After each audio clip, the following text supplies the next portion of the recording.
Samen met Friesland er nevens de wiezen in de toekomst uitzien. 9 gemeenten op het Vesterlaan. En dat wils dat er nou nog zo'n 20 binnen.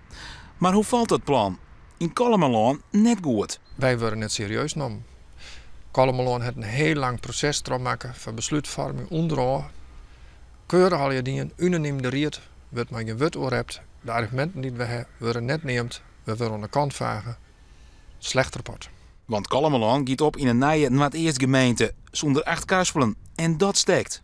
Karspelen en Kalmelaan doen al 10 jaar dezelfde diensten. Dus niet eens gearwerking, maar sociale zaken, handhaving, toezicht en gewoon veiligheid. Ben gewoon in.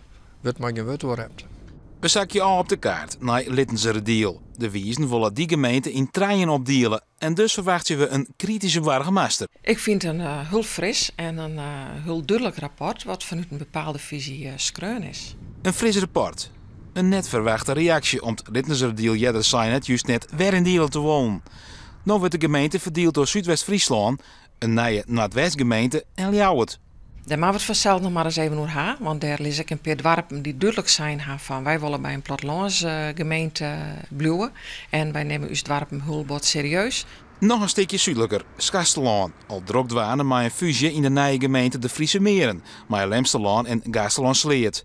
Mooi die fusie, zeggen de wiezen, maar Schastelaan moet wel groen aanstaan aan Jereveen. Ja, dat is even schrikken. Wij hebben als gemeente onze gemeente volledig ingebracht in de fusiegemeente de Frieske Marren. En dit houdt in dat wij een aantal dorpen kwijtraken zoeken en een stuk bedrogen terrein. Ik geef de loorstelling. En dat betekent de deputaire steed net in kwart nog wel eens druk krijgen kan. Wij hebben vorige week al een gesprek met de gedeputeerde die er ook is.